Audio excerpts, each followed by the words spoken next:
Beijing allows two American siblings to leave China and come home after 3 years. Their father is one of China's most wanted corrupt officials. Beijing accuses him of committing major bank fraud. Power shortages cause issues across China, and American businesses are feeling the pain. Coal shortages may play a role, but some say the real cause is the Chinese Communist Party's global ambition. A China affairs analyst breaks it down. America is spending big bucks to kick Huawei out of U.S. networks. One government agency is now lending a hand to rural telecom carriers. Heavy rains drench northern China. The continued downpours have already caused flooding and mudslides. And China's real estate industry seems to be booming, but many buildings are being ripped down. We look at what's behind it. Welcome to China in Focus. I'm Tiffany Meyer. Before we start with our daily news, we have a short announcement. We have our premiere at 9:30 p.m. Eastern Time from Monday to Saturday on our YouTube channel and also on TV. NTD is available on many platforms, including cable TV, satellite, and over-the-air TV across the U.S., and it continues to grow. Please check out ntd.com/TV. Type in your zip code to find all the ways you can watch our show. That's ntd.com/TV. And Chinese authorities allowed two American siblings to return home last weekend. That's after they've been barred from leaving China for more than 3 years. Their release comes after a deal between the U.S. Justice Department and a high-profile Chinese businesswoman. The woman is Meng Wanzhou, an executive of China's telecom giant Huawei. The DOJ earlier accused her of committing bank fraud, and Meng has been under house arrest in Canada. The U.S. allowed her to return to China last week after Meng admitted some wrongdoings. As for the American siblings, Chinese police never charged them, but their father is one of Beijing's most wanted fugitives. The father, Liu Changming, was a former bank executive. Authorities accuse him of implementing one of China's biggest bank frauds, involving over $1 billion. He had become one of China's so-called naked officials. That refers to officials that send their wives and children overseas to Western countries, in most cases, the U.S. Their children then go on to attend the best schools there, while the officials stay in China alone and earn money to support the family abroad. Family Liu owns a number of U.S. assets, partly in real estate. One of them is valued at more than $2 million. Other properties include a high-end apartment in New York.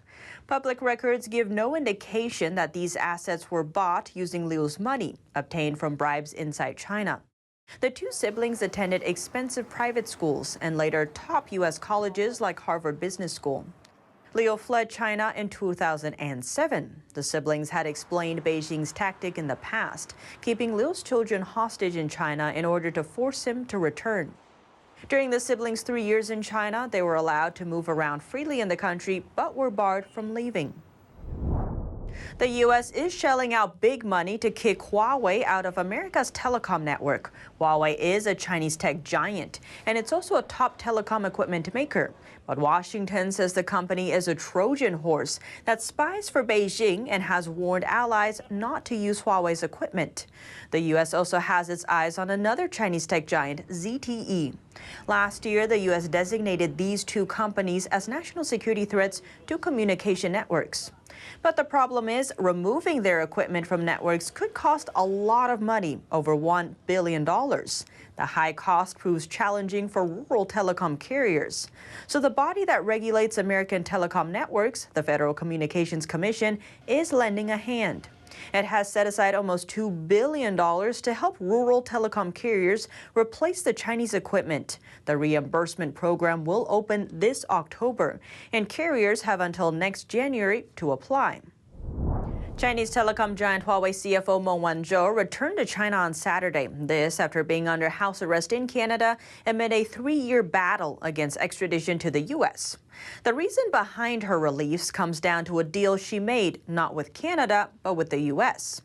It's an agreement that she signed admitting to wrongdoing, saying that she knowingly deceived a bank. The Wall Street Journal reported on how the deal could have come about. The U.S. Justice Department had insisted that any resolution would require Meng to admit wrongdoing.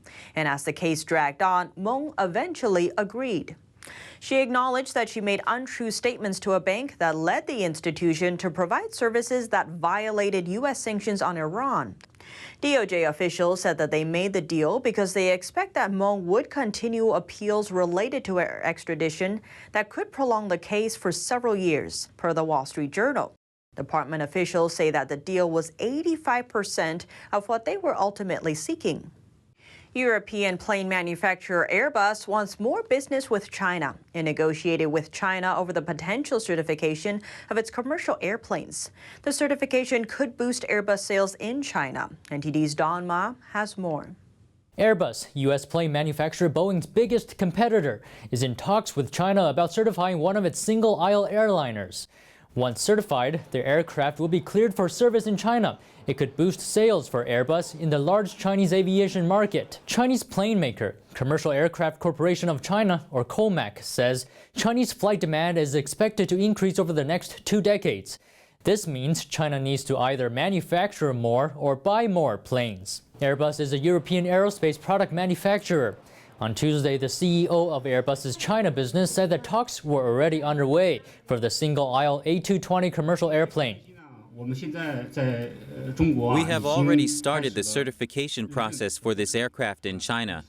Our engine manufacturer has been working together with the Civil Aviation Authority of China and working closely to obtain a test certificate for this aircraft. Mr. Xi made the comment at China's biggest air show. It's called China International Aviation and Aerospace Exhibition. It kicked off in southern China's Guangdong province on Tuesday. It's usually held once every 2 years. Foreign commercial plane makers also attended the show, including U.S. plane maker Boeing. Canada also attended. The Canadian Consul General in China downplayed the impact of the case of Huawei CFO Meng Wanzhou. He said he would like to see more business between Canada and China. That being said, as you know, just in the last few days, there's been some positive developments between Canada and China, and I hope that we can build on those positive developments in order to kind of do even more business in ways that benefit both countries. At the exhibition, China also showed off its military air prowess. It paraded some of the country's most cutting-edge military planes, including surveillance drones, fighter planes, and stealth jets. Don Ma, NTD News. If you're in the market for some electronics, you might have to wait. Power shortages across China have caused numbers of factories to halt production. A China Affairs analyst explains the reasons behind the blackouts. It's bad news for the peak season of electronics goods. Several Chinese factories are shutting down production, sending shockwaves through global suppliers. The reason? Power restrictions. I've never heard this before. It's kind of crazy.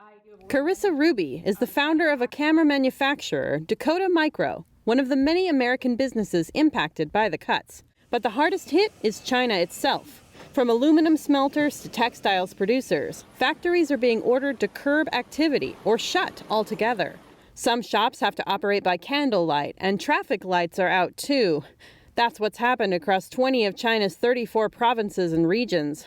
Last year, China banned imports of Australian coal. The country supplied about 60% of China's thermal coal in 2019. China Affairs analyst Tong Jingyuan says Chinese authorities blame the current power cuts on surging coal prices, but adds that's not the real reason. So the lack of electricity because of coal shortages is really just a trigger. The real reason behind them is the Chinese Communist Party used that trigger, then purposely added a kind of executive order to get rid of what it thinks is excess capacity or low-end industries. For decades, China has been regarded as the world's factory, producing goods for the world's wealthy consumer countries. And the U.S. is its biggest consumer. But now, Tong says, Beijing wants more. The party wants to develop the kind of industry that enriches mid to high-end manufacturing entities, which it sees as the party's biggest asset in its long-term strategic competition with the United States. In recent years, China has seen new infrastructure development, including 5G network construction, artificial intelligence, and data centers. They're included in Beijing's future development plan. The big data and digital surveillance industry has helped Beijing collect mass data and information on Chinese citizens. And now it's competing with other sectors and even residents for power. The smaller companies and the individuals and even all the way down to households, they kind of get sacrificed. According to China's official report, It says 1 ton of coal. If you put that into the big data industry, it can directly generate 10,000 yuan worth of output value for the data center and 880,000 yuan for the digital economy.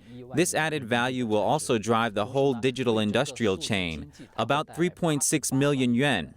But in recent months, post-pandemic recovery has caused a surge in demand for goods globally.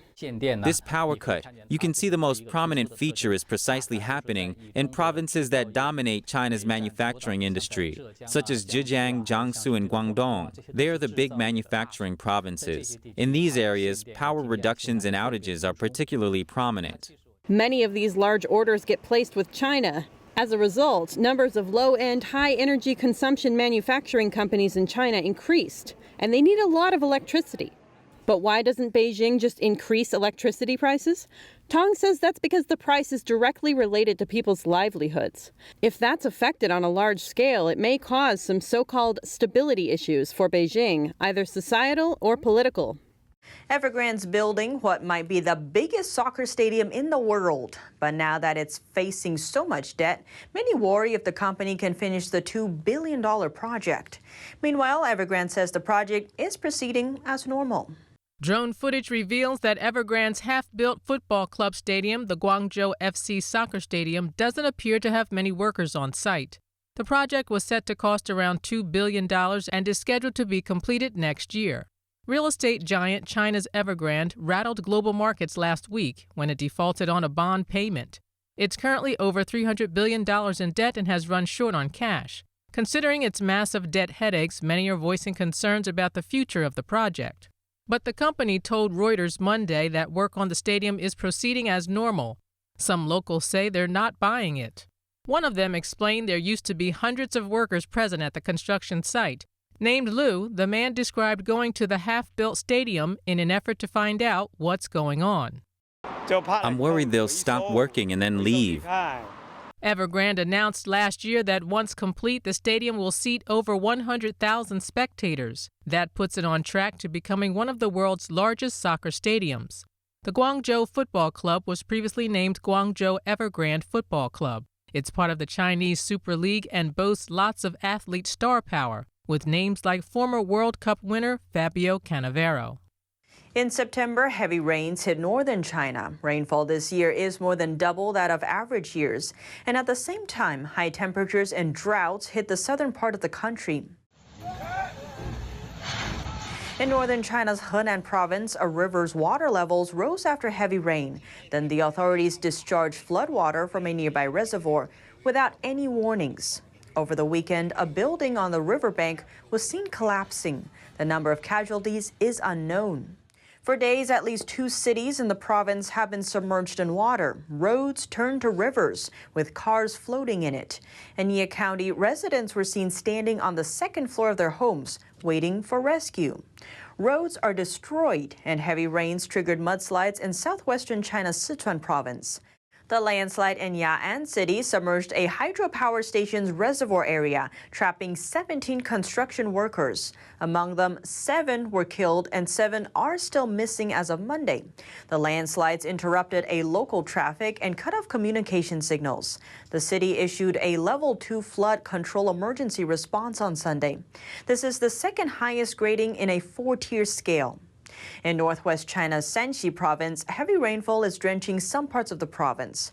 Local authorities said that in the southern part of the province, in the past 10 days, rainfall was 2 to 3 times higher than usual. Chinese properties seem to be booming, but then construction would often suddenly stop, even for years, and eventually return to rubble. This type of abandoned construction site is common in China. There's even a name for it in Chinese, lanwei lou, meaning a rotten tall building. They're often demolished or taken over by new developers.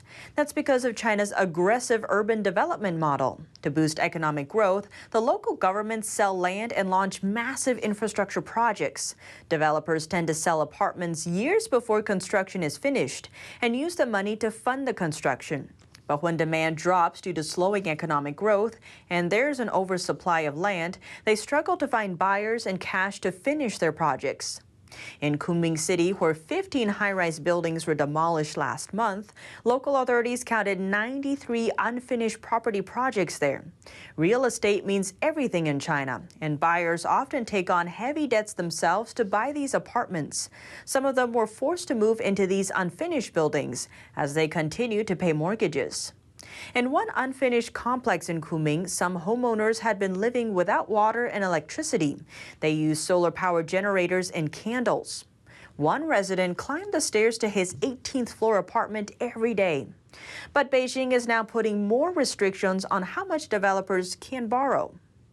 More than 1,000 robots are set to join the delivery personnel ranks of Chinese giants Alibaba, Meituan, and JD.com over the next year.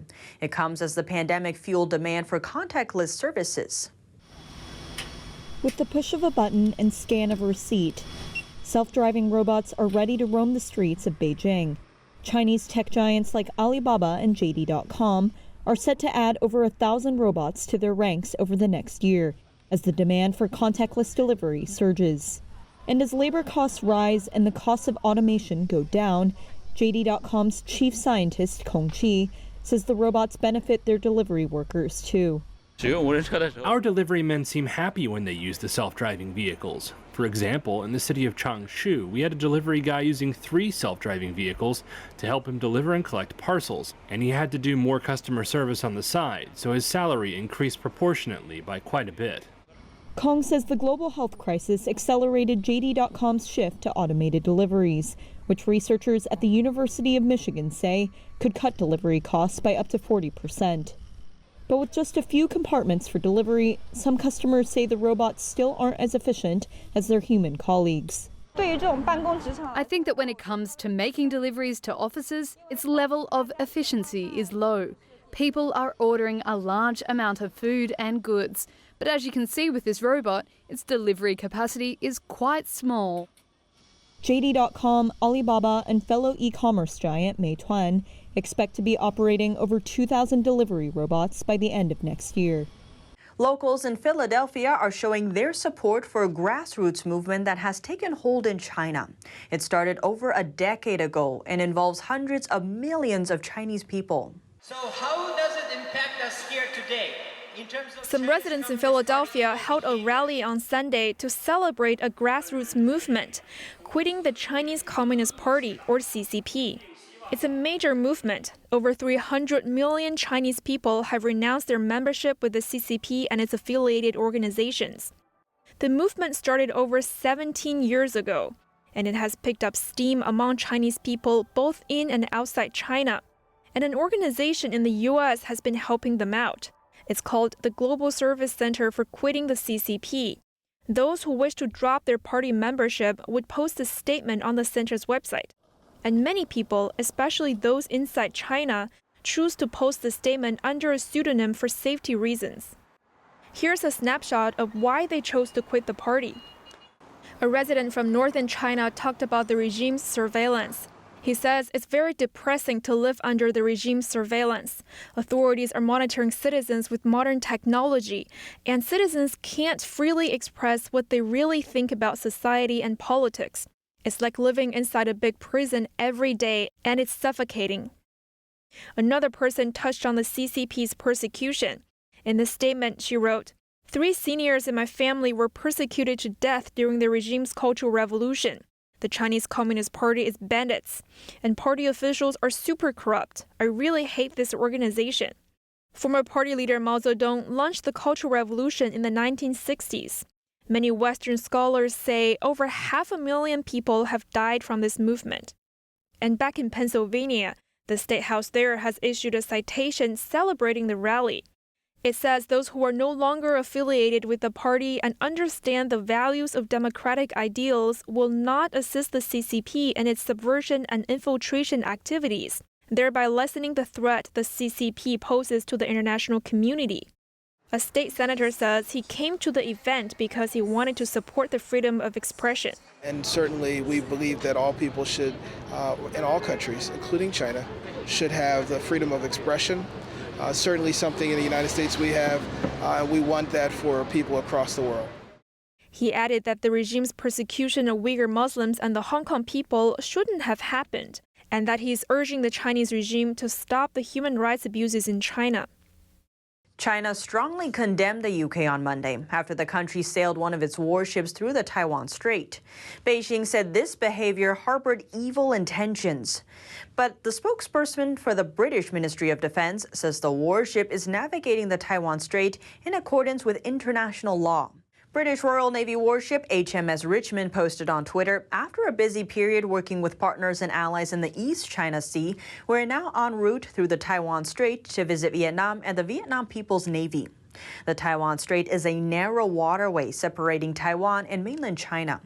China claims Taiwan as its own territory, as well as much of the nearby South China Sea.